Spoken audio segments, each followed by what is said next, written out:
184 वर्षों बाद बन रहा है दुर्लभ संयोग। मनोवांछित फल प्रदान करने वाली निर्जला एकादशी वर्ष में केवल एक बार आती है।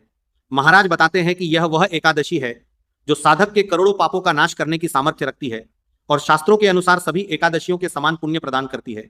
इसलिए इस अवसर को भूलकर भी हाथ से मत जाने दीजिए।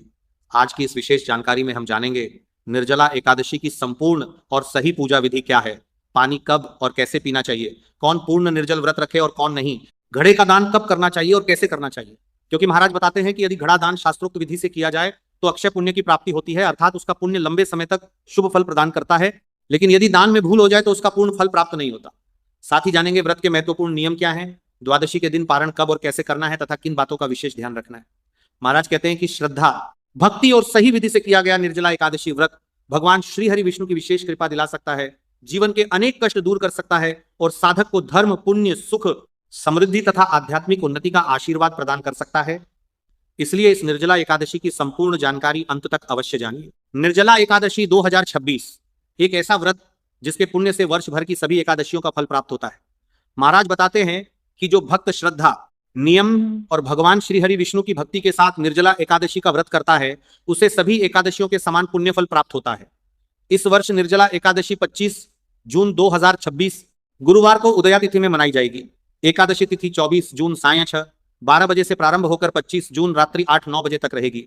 व्रत का पारण 26 जून को प्रातः 5:25 बजे से 8:13 बजे तक किया जाएगा।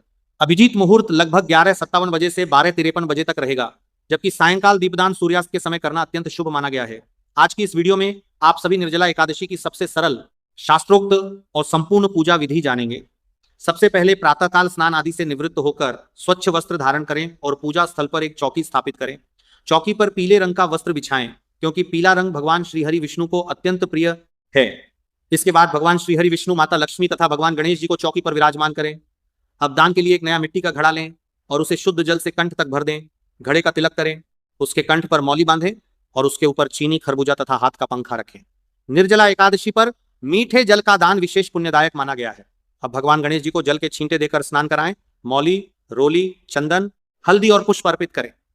इसके बाद भगवान श्री हरि विष्णु का पूजन करें। उन्हें मौली, जनेऊ, चंदन, रोली, हल्दी, पुष्प तथा तुलसी दल अर्पित करें।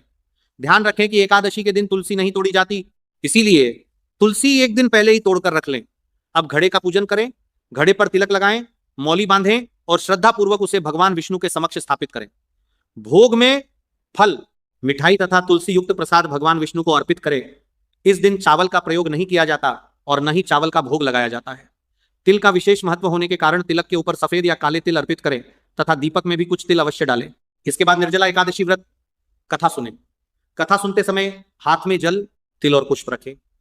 कथा पूर्ण होने पर तिल और पुष्प भगवान श्री हरि विष्णु के चरणों में अर्पित कर दें। फिर भगवान गणेश जी और भगवान विष्णु की आरती करें तथा अपनी मनोकामना पूर्ति के लिए प्रार्थना करें।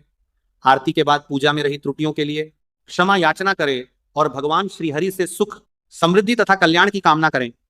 पूजा पूर्ण होने के बाद जल के लोटे से थोड़ा जल अपने हाथ में लेकर चौकी के ऊपर से वार कर पूजा का समापन करें। इसके बाद सूर्य देव को अर्घ्य दें। संध्या समय दीपदान करें और भगवान विष्णु का स्मरण करते हुए हरिनाम का जप करें। पूजा पूर्ण होने के बाद घड़ा, जल, चीनी, खरबूजा, पंखा, वस्त्र और दक्षिणा का दान किसी योग्य ब्राह्मण, मंदिर या जरूरतमंद व्यक्ति को सूर्यास्त से पहले कर दें। यदि किसी कारणवश उसी दिन दान न कर पाए तो द्वादशी के दिन पारण के बाद भी दान कर सकते हैं। निर्जला एकादशी का व्रत 2 प्रकार से किया जाता है। पहला और सर्वोत्तम नियम यह है कि पूरे दिन बिना अन्न और बिना जल के व्रत रखा जाए तथा अगले दिन द्वादशी में पारण किया जाए। दूसरा नियम उन लोगों के लिए है जो वृद्ध, बीमार, गर्भवती या अस्वस्थ हैं। ऐसे लोग पूजा और जलदान करने के बाद जल ग्रहण कर सकते हैं तथा फलाहार के साथ व्रत रख सकते हैं। महाराज बताते हैं कि निर्जला एकादशी के दिन जलदान, दीपदान, तुलसी पूजन, भगवान विष्णु की आराधना और दान पुण्य करने से भगवान श्री हरि की विशेष कृपा प्राप्त होती है, पापों का नाश होता है और जीवन में सुख, शांति तथा समृद्धि का आगमन होता है। श्रद्धा और नियम पूर्वक किया गया निर्जला एकादशी व्रत भक्त को आध्यात्मिक उन्नति तथा अक्षय पुण्य प्रदान करता है। अब ध्यान से सुनिए, घड़ा कैसे दान करें। निर्जला एकादशी के दिन घड़े का दान करना मानो अपने पुण्य का घड़ा भरना है। शास्त्रों में बताया गया है कि इस दिन किया गया जल से भरे घड़े का दान अक्षय पुण्य प्रदान करता है। अक्षय अर्थात ऐसा पुण्य जिसका फल शीघ्र समाप्त नहीं होता बल्कि लंबे समय तक शुभ फल प्रदान करता है। लेकिन महाराज बताते हैं कि घड़े का दान सही विधि से किया जाए तभी उसका पूर्ण फल प्राप्त होता है। इसलिए घड़ा कब, कहाँ, कैसे और किस प्रकार दान करना है, ये ध्यान से जान लीजिए। निर्जला एकादशी के दिन प्रातः स्नान आदि से निवृत्त होकर भगवान श्रीहरि विष्णु का पूजन करें। पूजा के लिए एक नया और स्वच्छ मिट्टी का घड़ा लें। घड़ा टूटा हुआ, चटका हुआ या पुराना नहीं होना चाहिए। इसके बाद घड़े को शुद्ध जल से कंठ तक भर दें। शास्त्रों में जल को जीवन का आधार माना गया है, इसलिए भीषण गर्मी के समय जलदान को महादान कहा गया है।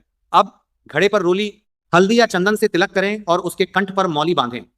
इसके बाद घड़े के ऊपर चीनी, मिश्री या गुड़ रखें। यदि संभव हो तो एक मौसमी फल, विशेषकर खरबूजा भी रखें, क्योंकि निर्जला एकादशी पर खरबूजे का दान शुभ माना गया है। साथ में हाथ का पंखा और अपनी श्रद्धा अनुसार दक्षिणा भी अवश्य रखें। अब इस घड़े को भगवान श्रीहरि विष्णु के समक्ष रखकर दोनों हाथ जोड़कर प्रार्थना करें, हे श्रीहरि, मैं ये जलदान और घड़ादान आपकी कृपा प्राप्ति तथा लोक कल्याण की भावना से कर रहा हूं। मेरे जीवन में धर्म, पुण्य और सद्बुद्धि का वास बना रहे। ध्यान रखें कि घड़े में भरा हुआ जल स्वच्छ होना चाहिए। बहुत से लोग घड़े में अधिक मात्रा में चीनी डाल देते हैं, यह उचित नहीं माना जाता। यदि मीठे जल का दान करना हो तो थोड़ी सी चीनी प्रतीक रूप में रख सकते हैं। घड़े का पूजन किए बिना सीधे दान नहीं करना चाहिए। पहले भगवान विष्णु को साक्षी मानकर घड़े का पूजन अवश्य करें। पूजा पूर्ण होने के बाद यह घड़ा किसी योग्य ब्राह्मण, मंदिर, साधु, संत अथवा किसी जरूरतमंद व्यक्ति को दान करें। दान करते समय अहंकार नहीं होना चाहिए और न ही बदले में किसी प्रकार की अपेक्षा रखनी चाहिए। शास्त्रों के अनुसार दान का सर्वोत्तम समय निर्जला एकादशी के दिन सूर्यास्त से पूर्व माना गया है। यदि किसी कारणवश उसी दिन दान न कर पाए तो द्वादशी के दिन व्रत पारण के बाद भी दान कर सकते हैं। एक विशेष बात का ध्यान रखें, जो वस्तु दान के लिए भगवान को अर्पित कर दी गई हो उसे स्वयं ग्रहण नहीं करना चाहिए। घड़े के ऊपर रखा फल, चीनी, पंखा और दक्षिणा भी उसी व्यक्ति को दान करनी चाहिए जिसे घड़ा दिया जा रहा है। दान की गई वस्तु वापस घर नहीं लानी चाहिए। महाराज बताते हैं कि निर्जला एकादशी पर श्रद्धा और शुद्ध भाव से किया गया जल से भरे घड़े का दान भगवान विष्णु को अत्यंत प्रिय होता है। ऐसा करने से जीवन में अन्न, धन और सुख समृद्धि की वृद्धि होती है तथा पुण्य की प्राप्ति होती है। इसलिए इस निर्जला एकादशी घड़े का दान अवश्य करें और पूरी श्रद्धा, विनम्रता तथा शास्त्रोक्त विधि का पालन करें। देखिए, एक महत्वपूर्ण प्रश्न आता है कि निर्जला एकादशी में पानी कब पीना चाहिए, कैसे पीना चाहिए, और यदि कोई व्यक्ति पानी के बिना नहीं रह सकता तो व्रत कैसे करे। महाराज बताते हैं कि स्कंद पुराण के अनुसार निर्जला एकादशी का मुख्य नियम सूर्योदय से प्रारंभ होता है। इसलिए एकादशी के दिन सूर्योदय से पहले आवश्यकता अनुसार जल ग्रहण किया जा सकता है, लेकिन सूर्योदय के बाद अगले दिन द्वादशी के पारण तक जल का त्याग करना चाहिए। द्वादशी तिथि में भगवान श्रीहरि विष्णु का पूजन, भोग और व्रत का पारण करने के बाद ही जल ग्रहण करना चाहिए। कुछ लोग रात्रि 12 बजे के बाद ही पानी छोड़ देते हैं। यह उनका व्यक्तिगत नियम हो सकता है, लेकिन शास्त्रीय नियम सूर्योदय से प्रारंभ माना गया है। व्रत के दौरान कुल्ला करने तथा पूजा के समय आचमन के लिए अल्प मात्रा में जल लेने से व्रत भंग नहीं होता। यदि किसी व्यक्ति को स्वास्थ्य कारणों से दवा लेना आवश्यक हो तो वह आवश्यक मात्रा में जल के साथ औषधि ग्रहण कर सकता है। अब प्रश्न आता है कि यदि कोई व्यक्ति पानी के बिना नहीं रह सकता तो क्या करे। महाराज बताते हैं कि जो लोग वृद्ध हैं, अस्वस्थ हैं, गर्भवती हैं, दवा लेते हैं या निर्जल व्रत रखने में असमर्थ हैं, वे अपनी सामर्थ्य के अनुसार जल ग्रहण करते हुए अथवा फलाहार के साथ भी एकादशी व्रत कर सकते हैं। शास्त्रों में स्वास्थ्य की उपेक्षा करने का निर्देश नहीं दिया गया है। भगवान भाव के भूखे हैं, इसीलिए यदि पूर्ण निर्जल व्रत संभव ना हो तो श्रद्धा, भक्ति और नियम पूर्वक जल ग्रहण करते हुए भी एकादशी व्रत किया जा सकता है। महाराज बताते हैं कि अपनी क्षमता से अधिक कठिन नियम लेकर शरीर को कष्ट देने के बजाय श्रद्धा पूर्वक भगवान श्री हरि का स्मरण, पूजा, कथा श्रवण, नाम जप और दान पुण्य करना अधिक महत्वपूर्ण है।